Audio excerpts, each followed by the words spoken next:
So let's continue with Bhagavad-Gita, which must be taught before anything else.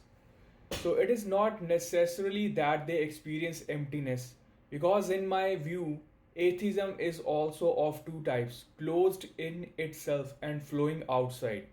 The atheist who closes in on himself, the way sadness closes in on himself, he will become empty, because the person who builds his life on no will become empty. If the man who says that no is the basis of my life, he just becomes empty. What else there is no choice. Because no sprout comes from the seed of no. No flower blooms from the seed of no. No life develops from the seed of no. If there is no yes somewhere in life, then life will be empty. But it is not necessary that atheism stands on no. Atheism can also stand on yes. And Bertrand Russell's atheism stands on yes. He denies God, but he does not deny love. And the person who does not deny love, atheist can only call him a foolish theist, because the man who does not deny love is accepting God deep down. His acceptance is not formal. He does not ring the bells in the temple after keeping the idol of God. But there is no need to believe that those who play are atheists. Because what does theism have to do with ringing bells? Prayer is not far away in the life of someone who has the voice of love. Whoever has the voice of love in his life, God is not far away in his life. And love is not a formula for denial. Love is a formula for acceptance. Love is a very deep yes towards the entire existence. So I call Bertrand Russell an atheist only in the formal sense. Just as many people are believers in the formal sense, but Bertrand Russell's atheism is flowing towards theism. It is flowing, there is flow in it, it is opening. He is able to enjoy flowers also. Our theist who goes to the temple and offer flowers but is unable to enjoy the flowers. While plucking a flower, he does not feel that he is plucking God. He plucks a live flower and offers it to a stone idol. So he's offering it to a stone idol. This man is an atheist deep down. There is no acceptance towards the flower's existence, nor does that theist have any belief in God's existence and no realization. There is no meaning in that. If someone breaks that theist stone idol, he becomes bent on murder. He starts breaking live idols, meaning humans. He starts murdering, like he has that kind of anger. There is no relation to theism in his mind. His theism is self deception. And Bertrand Russell's atheism is also not self deception. Because I feel that Russell is a sincere and honest man. And an honest man cannot become believer quickly.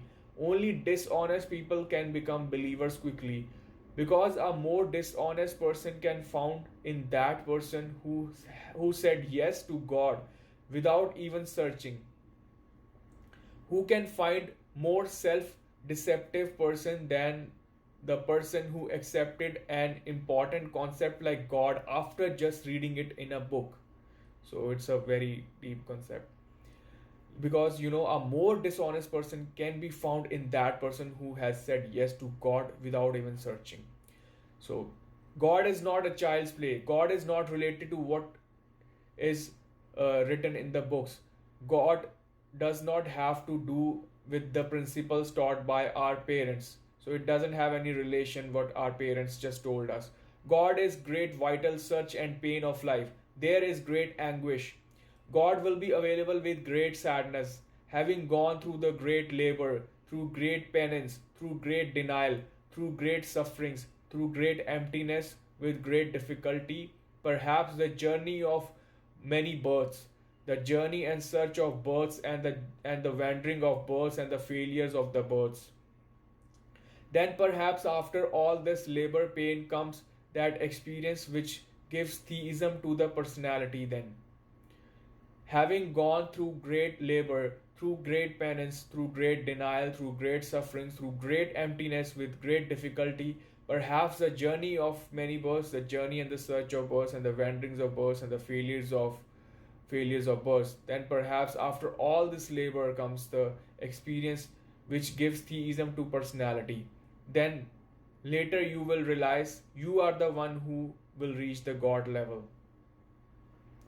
But I believe Bertrand Russell is on a similar journey. Therefore, he is not empty. Sartre is empty. His atheism is closed, encircled in oneself, moving in a circle within itself. Then the man will again become empty within himself and based on no, which based his foundation on nothingness. How flowers can bloom in his life. He has tried to sow seeds of life in the desert. Flowers won't bloom there. There is no desert bigger than no. And in the desert on land, there are even some oases. But in no of a person, there is no oasis in the so called no desert of that person. No greenery blooms there. Greenery blooms only in yes.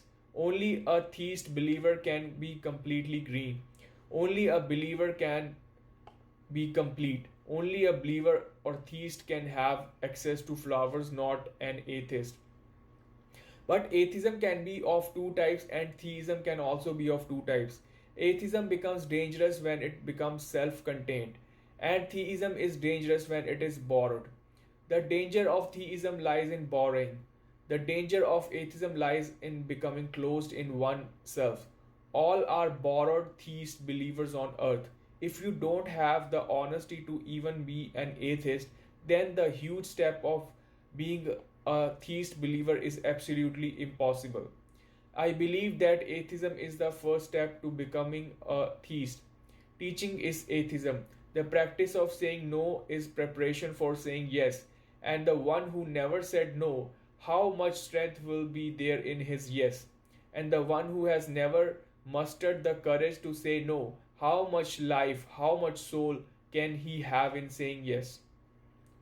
Bertrand Russell, I believe, is a man who is going through a period of atheism and is searching, and yes cannot be filled without searching.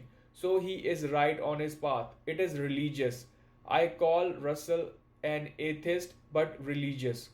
Religious atheist, and I call the so-called theist as theist but irreligious believer. These words seem contradictory but not the reverse. Arjuna's melancholy is very religious. There is speed in it. If he wants, he can find a valuable person like Krishna nearby and say, Guru, whatever you say is fine.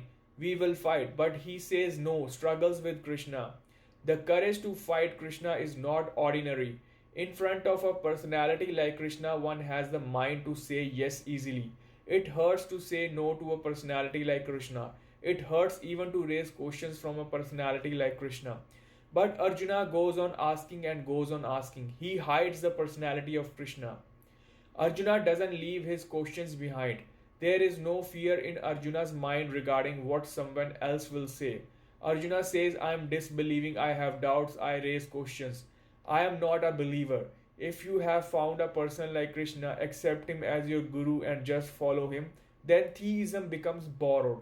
But no, he is in search of authentic theism. That is why such a great Gita had a long journey. Arjuna goes on asking, keeps on asking. Krishna is also an amazing personality. He could have emphasized his glory upon Arjuna if he had even the slightest attachment of being a guru, a mentor. He would have definitely included in it. But whoever is a theist believer does not aspire to be a guru. If God is the only one, then there is no need for any other person to be a guru. And one who has faith in God does not look at the questions with suspicion or even condemnation, because he knows God exists. And if this person is asking, he is traveling, he will reach his destiny. His teachings will be done, and then he can reach his destiny easily. If Ganga flows, it will reach the ocean. Right now, river Ganga does not know that the ocean exists, but it is flowing. There is no need to worry, it will reach. Ganga doesn't say stop and accept the current position. And if Ganga stops and